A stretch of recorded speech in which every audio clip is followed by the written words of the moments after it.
पूजनीय दाजी, यहाँ उपस्थित कान्हा शांतिवनम और श्री रामचंद्र मिशन से जुड़े करीब करीब 30 देशों के सभी साथी ऑनलाइन और वर्चुअल मोड में 160 से अधिक देशों से जुड़े लाखों साथी, अन्य महानुभाव, देवी और सज्जनों, यहाँ कान्हा शांतिवन में आपके बीच आकर आपके इस प्रेरक काम को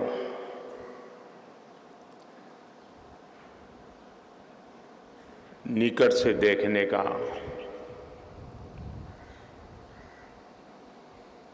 बहुत लंबे समय से मैं इंतजार कर रहा था,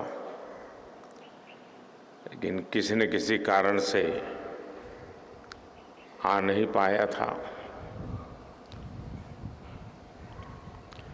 और पूज्य दाजी की शिकायत रहती थी कि मोदी जी दुनिया भर के लोगों को तो धक्का मार मार के भेजते हैं, खुद नहीं आते हैं।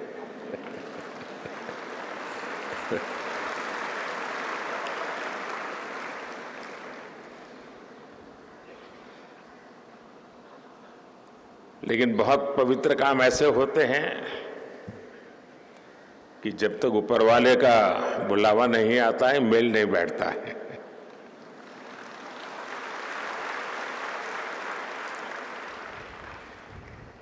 हार्टफुलनेस के लिए आपकी स्पिरिट निश्चित रूप से इस केंद्र को और आपके वैश्विक प्रयासों को अलग आयाम देती है। भाई कमलेश जी, जो हम सब पूजनीय दाजी के रूप में ही जानते हैं, जो काम मानवता के लिए किया है वो वाकई अद्भुत है।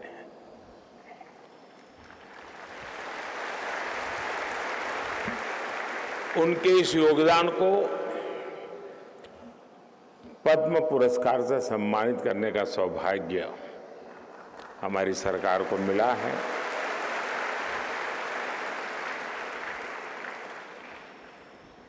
और इन दिनों पद्म पुरस्कारों की परंपरा हमने ऐसी बनाई है कि उसके कारण पुरस्कार स्वयं ही सम्मानित हो जाते हैं।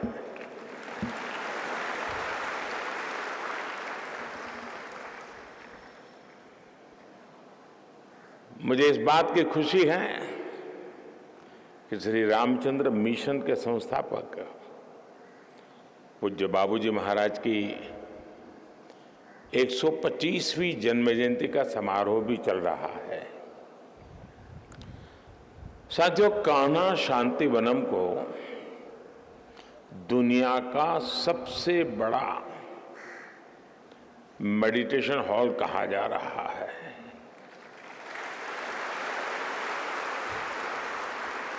जब इस हॉल में 1 लाख लोग एक साथ ध्यान लगाएंगे तो जो ऊर्जा यहाँ पैदा होगी उसका अंदाजा लगाया जा सकता है। इस कान्हा शांतिवनम में जिस परंपरा, जिस संस्कृति को हम जी रहे हैं, वो हजारों वर्षों के एक सतत प्रवाह से निरंतर समृद्ध हुई है। इसमें हमारे संतों की, हमारे तपस्वियों की समृद्ध परंपरा का, समृद्ध विरासत का और अथक एक निष्ठ प्रयासों का प्रतिबिंब है। कान्हा शांतिवनम इसी परंपरा को आगे बढ़ा रहा है। आज आपके प्रयासों से 160 से ज्यादा देशों के लोग सहज मार्ग पद्धति से योग को अपनाए हुए हैं। जो सच्चा साधक है उसे आप पूरी निष्ठा से योग और ध्यान से परिचित कराते हैं। ये मानवता की बहुत बड़ी सेवा है। हर ध्यान, हर घर ध्यान, हर दिल ध्यान, ये आपका संकल्प भारत ही नहीं बल्कि पूरी मानव जाति की सेवा कर रहा है।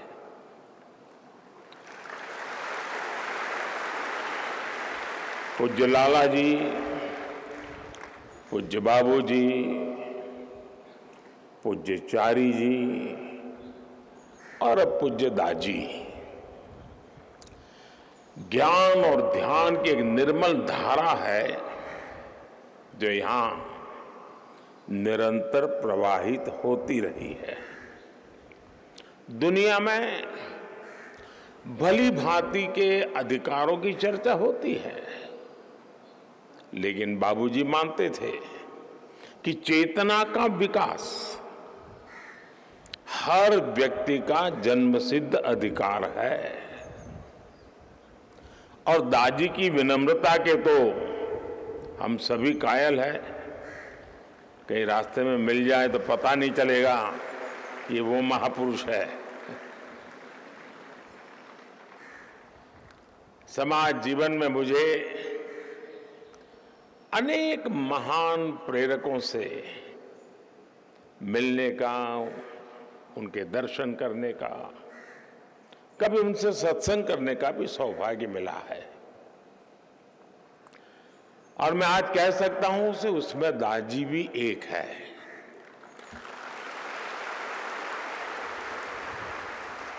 एक तरफ उन्होंने चिकित्सा क्षेत्र में महत्वपूर्ण कार्य किया, तो दूसरी तरफ वो एक आध्यात्मिक सामाजिक संस्था का दायित्व भी संभाल रहे हैं। ये उन युवाओं के लिए बहुत बड़ी प्रेरणा है जो मानवता के लिए कुछ करना चाहते हैं, जो जीवन के ध्येय की तलाश में है। दादी के मार्गदर्शन में कान्हा शांतिवनम जिस ऊंचाई पर पहुंचा है वो देखकर मन को बहुत संतोष मिलता है।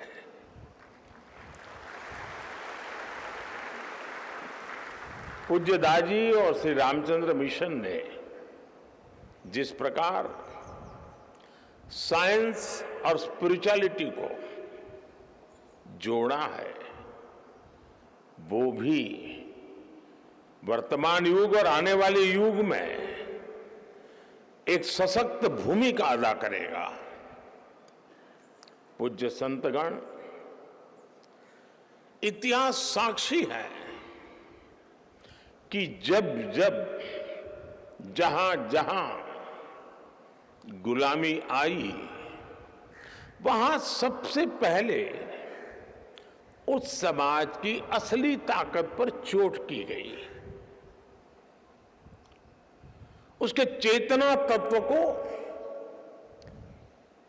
तहस नहस करने का प्रयास हुआ, उसके चैतन्य को नष्ट करने के लिए उससे जुड़े सभी मानबिंदुओं को खत्म करना ये प्रवृत्ति रही। भारत को गुलाम बनाने वालों ने भी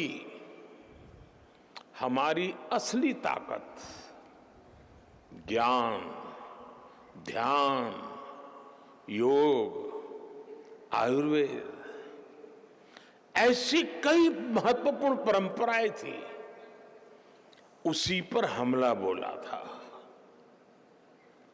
और इसका देश को बहुत नुकसान उठाना पड़ा। लेकिन अब समय बदल रहा है और भारत भी बदल रहा है।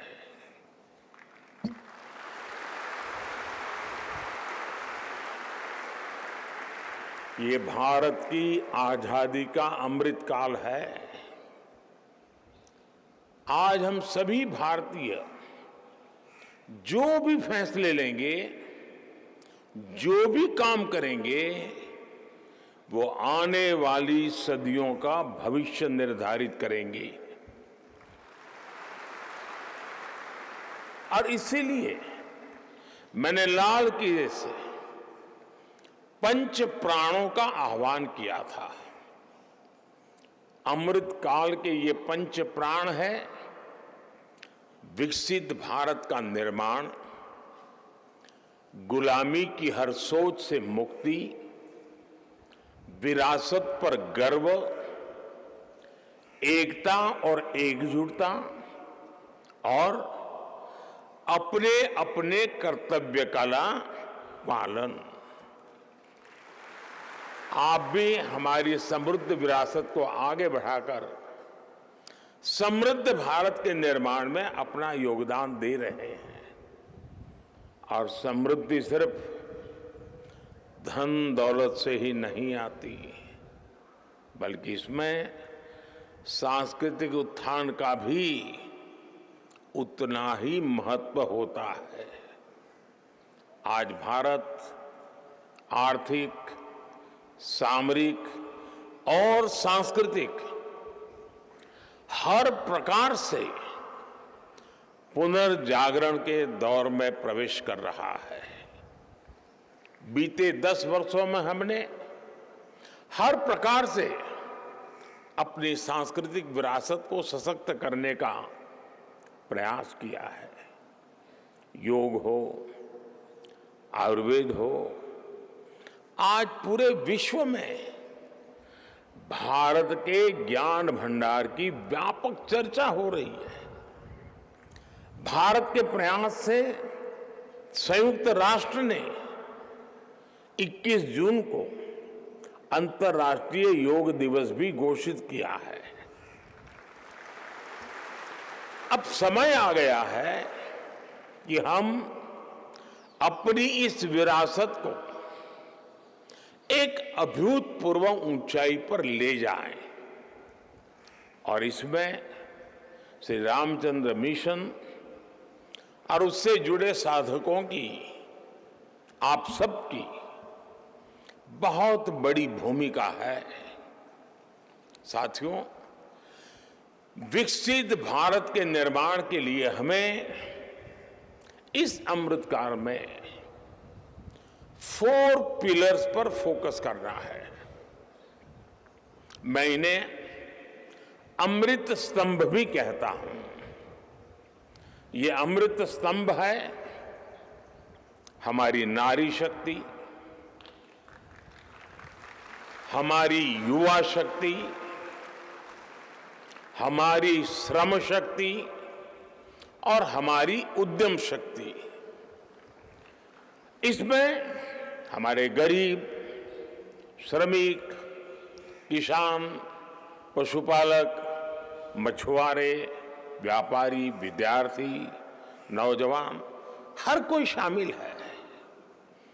इनका सशक्तिकरण और इनका आत्मविश्वास बढ़ाना और उनको अनेक विध अवसर उपलब्ध कराना, ये समय की मांग है, बहुत आवश्यक है।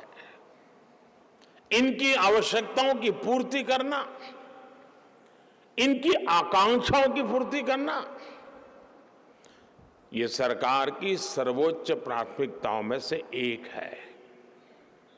एक जमाना था जब सुविधाओं के लिए सरकारी दफ्तरों के चक्कर काटने पड़ते थे। अब हमारी सरकार लाभार्थियों के दरवाजे तक पहुंच रही है। इसलिए 15 नवंबर को ही देश भर में हमने विकसित भारत संकल्प यात्रा भी शुरू की है। देश में हो रहे विकास का लाभ सभी तक पहुंचे, कोई पीछे न छूटे, यही हमारा लक्ष्य है। साथियों, इस अमृतकाल में आज की युवा पीढ़ी को जागरूक करने में, सशक्त करने में आप सभी की, श्री रामचंद्र मिशन की भूमिका कई गुना बढ़ गई है। इसलिए मेरा आपसे नम्र निवेदन है, हाल में हमने देश की युवा शक्ति को राष्ट्रीय संकल्पों से जोड़ने के लिए मेरा युवा भारत यानी माय भारत नाम से बहुत बड़ा अभियान शुरू किया है। ये देश के युवाओं को राष्ट्र निर्माण के महायज्ञ से सीधे जोड़ने का बहुत बड़ा प्लेटफॉर्म है, संगठन है। हमारा युवा ड्रग्स और दूसरी नेगेटिविटी से दूर रहे और माय भारत जैसे मिशन से जुड़े, इसमें आप सबका सहयोग भी उसे नई ताकत दे सकता है, नई ऊर्जा दे सकता है, नई प्रेरणा दे सकता है। साथियों, हमारे यहां कहा गया है, परोपकाराय फलन्ति वृक्षाः, परोपकाराय वहन्ति नद्यः, परोपकाराय दुहन्ति गावः, परोपकारार्थमिदं शरीरम। यानी वृक्ष हो, नदियां हो, गाय हो, ये सब अपने लिए नहीं जीते, ये दूसरों का जीवन सुखी बनाते हैं। इसी प्रकार हमारा शरीर भी परोपकार के लिए ही बना है। आप भी इसी भावना को आगे बढ़ा रहे हैं। मुझे बताया गया है कि आप इस क्षेत्र में लाखों वृक्ष लगाकर एक हरा भरा जंगल भी तैयार कर रहे हैं। यहां पानी की एक एक बूंद भी बर्बाद नहीं होती, बल्कि बूंद बूंद का सदुपयोग होता है। ये भविष्य की पीढ़ियों के लिए आपकी तरफ से बहुत बड़ा उपहार है। और अभी पूज्य दाजी के साथ कुछ मुझे सरसरी नजर से कुछ चीजें देखने का अवसर भी मिला, और जिस पैशन के साथ वो चीजों की बारीकियां बताते थे, तब मुझे लगता था कि पूज्य दादी यहाँ के कण कण में रम गए हैं।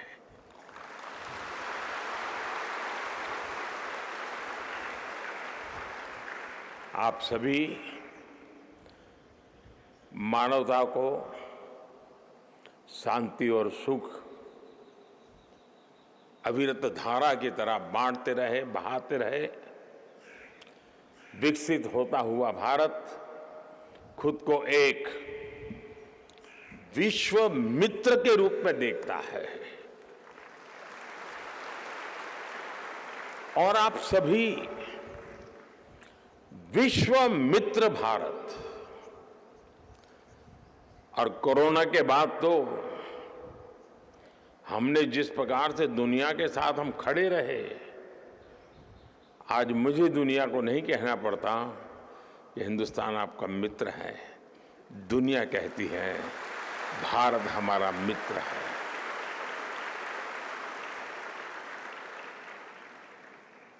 और आप सभी विश्व मित्र भारत के बहुत समर्थ, सशक्त और सांस्कृतिक प्रतिनिधि है।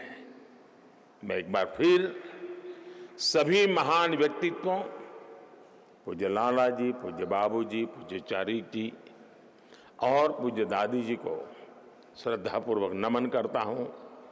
आप सभी को बहुत बहुत शुभकामनाएं देता हूं, और आप सबको मिलने का मुझे अवसर मिला। लेकिन मैं कभी कभी हम कहीं जाते हैं तो जल्दबाजी में अगर कोई खाने के लिए भी कहता है तो नहीं, मुझे बहुत जल्दी जाना है, ऐसा कर थोड़ा चख लेता हूँ। तो आज मेरा चखने का कार्यक्रम हुआ है, देखने का कार्यक्रम कभी आकर के करूंगा। बहुत बहुत धन्यवाद।